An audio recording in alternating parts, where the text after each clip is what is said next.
السلام عليكم ورحمة الله تعالى وبركاته. متابعين ومتابعات كل يوم حكاية أو قصة مع بسمة ديفا.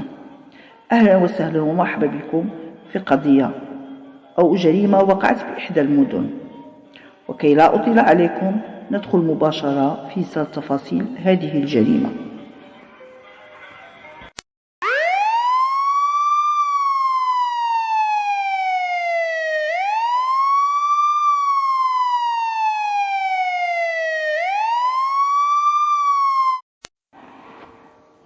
سنة 2010 ولاية أمن مدينة القنيطرة عرفت واحد المسلسل ديال عملية القتل المتتالية اللي وصلت لثلاثة ديال القتلى. والغريب والعجيب في هذه القضية هذه هو أن الضحايا أو القتلى كانوا كلهم من نساء المعلمات، أي من نفس الدومين، أي أن القاتل كان كيستهدف غير المعلمات. وهذه الجرائم كانت كلها في نفس الشهر، أي شهر أكتوبر من سنة 2010. وهذه الجرائم اللي وقعت في مدينة القنيطرة كانت بالضبط مدينة القنيطرة، وكانت في سيدي يحيى وكانت في سيدي سليمان وكانت بالقصير وسيدي قاسم. وكل مرة كان اختيار ديال الضحية من نساء المعلمات.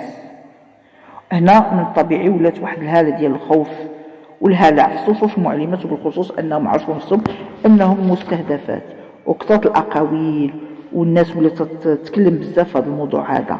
واكثر من هذا كاين اللي ولا غير كيزيد من الخيال ديالو. هذا الشيء اثر بزاف على المواطنين وبالخصوص ساكنه مدينه القنيطره.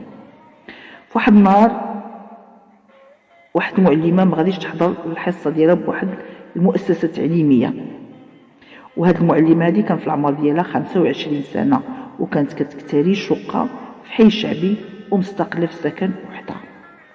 المهم تسجل الغياب ديال هاد المعلمه هذه في هذاك النهار.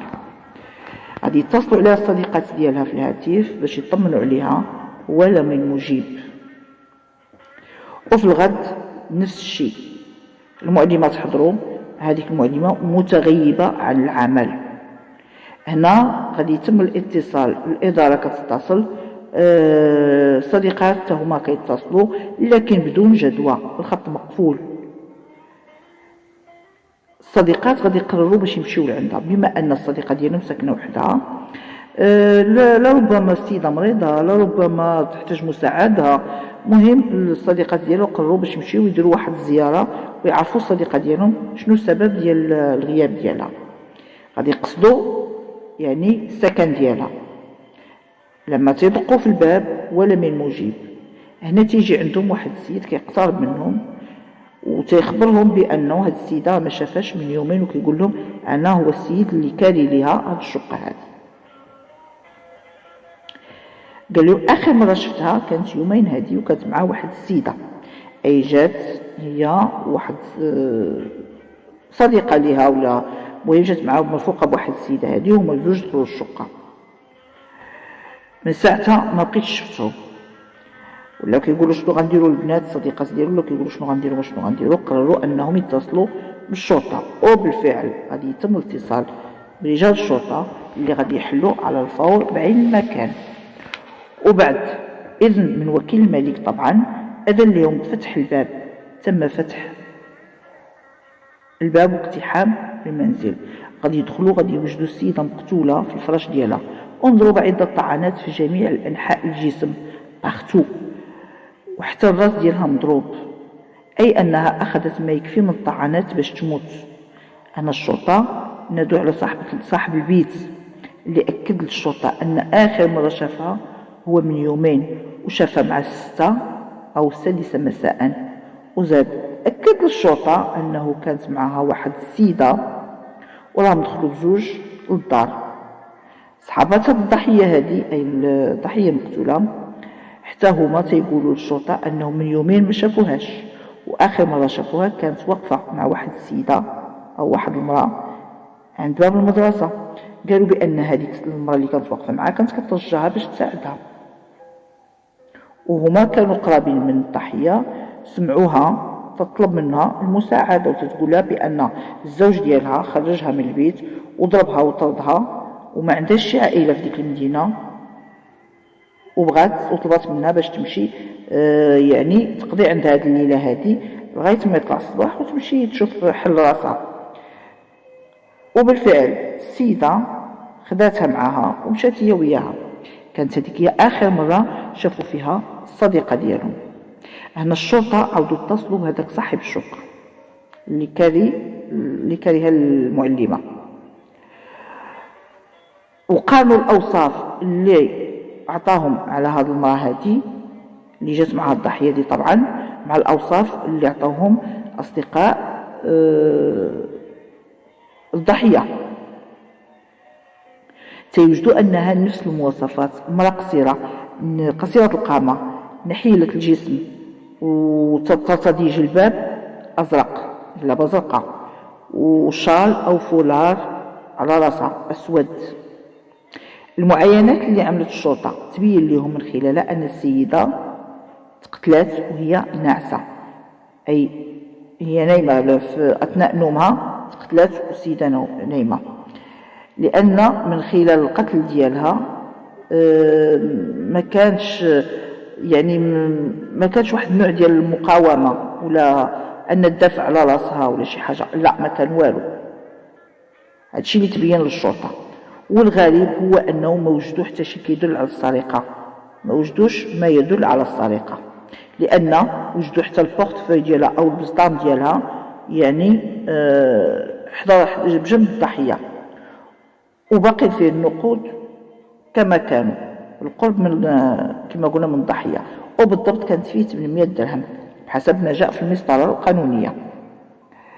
هنا الشرطة أكدوا بأن القتل ما كانش بدافع السرقة ولكن كان بدافع القتل فقط. نخليو هذه الجريمة ونمشيو للجريمة الثانية. الجريمة الثانية اللي وقعت بعد الجريمة الأولى ب4 أيام، وهذه الجريمة هذه كانت هي الأخرى معلمة. هذه الضحية الثانية معلمة كانت كتسكن بسيدي قاسم، وطبعا كتسكن مستقلة حتى هي في السكن ديالها، طبعا كتسكن وحدها. تقريبا كان في العمر ديالها 28 سنة. وجدوها مقتولة بنفس الطريقة، مضروبة عدة طعنات، الجسم ديالها كله طعنات باغتو، كله طعنة مورا الأخرى، في الصدر يعني في مختلف أنحاء الجسم، وحتى هي تقتلت وهي ناعسة في الفراش ديالها. هنا زادت حالة الخوف والرعب في الساكنة خاصة المعلمات. فتقريبا مدة أسبوع تيوجدوا الجريمة الثالثة اللي حتى هي واحد المعلمة تسكن بسيدي يحيى، تقتلات وفق السيناريو اللي تقتلوا به المعلمات السابقات. هنا ملي تتكرر نفس الجريمة وخاصة جريمة القتل في نفس المدينة أو في نفس الجهة، تيتفتح واحد المجال خصب تاع القيل والقال وكثرة السؤال، وكل واحد تيلغي بلغاه والناس تزيد فيه، وكثرة الإشاعات وإشاعات اللي كاين واللي ما كاينش، ومنها هذا الشيء يعني كثر بزاف. هنا بدات كتزاد هاد الأقاويل هذه، وغادي يخلف واحد النوع كبير من الخوف والرعب، وما تيطمن المواطن يعني مابقاش المواطن قادر يطمئن في هاد الجهة هذه كاملة باغتو، يعني ماشي غير في القنيطرة، بالنسبة على مستوى القنيطرة ولا سيدي قاسم ولا بالقصيري، يعني الناس ديالها الساكنة ديالها ما بقاوش قادرين يطمئنوا، وخصوصا المعلمات، حتى يطلق القبض على المجرم أو المجرمين أو ما عرفش لحد الآن مازال ما عرفناش شكون. هنا الوالي ديال الأمن ديال مدينة القنيطرة غادي يستنفر جميع الوسائل البشرية والمادية اللي عنده وجميع المصالح الأمنية، وغادي يكتفوا الجهودات باش يقبضوا على هذا المجرم أو هذه المجرمة أو هذه العصابة من خلال هذه طريقة القتل اللي تبين لهم من خلالها أنه مجرمة. وحسب كيف ما قلنا شهادة الشهود اللي كانوا تيقولوا الشرطة أن آخر مرة كيشوفوا الضحايا كيشوفوا معهم مرأة ونفس المواصفات. كيف ما قلنا ولي الأمن قرر واحد الخطة كانت محكمة، يعني غادي ينصبوا واحد الكمين اللي غادي يطيح بهذه المجرمة هذه. من بعد ما عقدوا واحد الاجتماع عمل في ولاية الأمن بمدينة القنيطرة اللي تيرأسوا ولي الجهة آنذاك، وطبعا ولي الأمن ومندوب وزارة التربية والتعليم ورؤساء مصالح الإقليمية المعنية هي كذلك.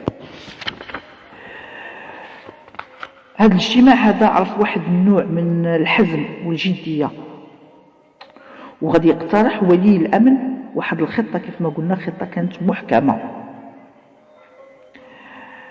فهذا الاجتماع كانت الخطة هو أنه يزرعوا واحد العدد كبير من المفتشات ديال الشرطة في عدد كبير من المدارس اللي يمكن تكون هدف، وهنا وافقوا على هذه الخطة هذه، وبالفعل حطوا مفتشات في جميع المدارس، يعني الجهة ككل، ماشي مدينة قريطة يعني وحدة، في الجهة بأكملها.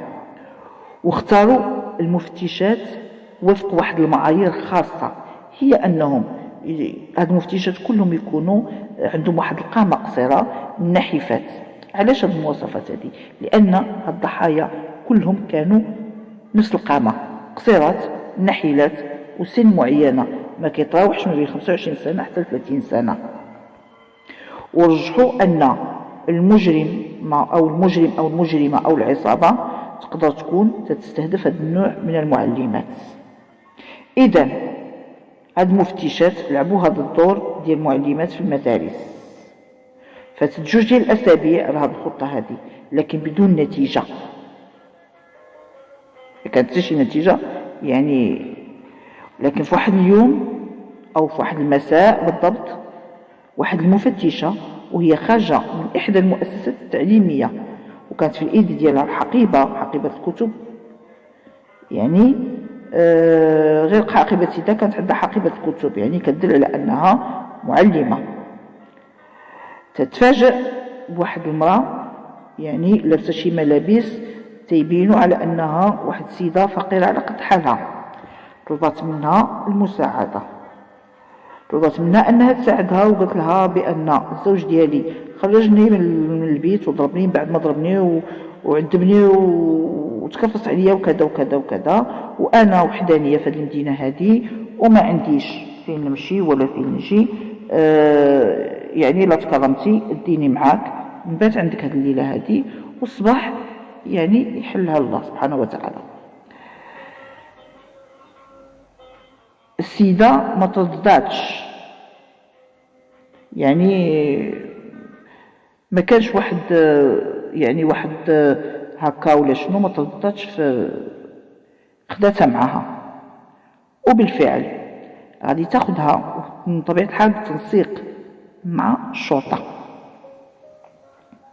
الشرطة هنا غادي يقول للمفتشة، يقول لها ما تسرعيش، يعني خذي وقتك الكافي وعارفين كيفاش تصرفي وخذيها معك. بالفعل هذه المفتشة قالت لها مرحبا بك، قالت ولكن قالت لها إلا قبلتي راه عندي أنا شي أغراض، إلا كان ممكن نمشيو للتسوق هو الأول، نحيد عليا الأغراض ديال التسوق ومن بعد عاد نمشيو للبيت. وافقت السيدة، هي وافقت معها، المهم كان عندها الهدف، خصها غير تمشي معها.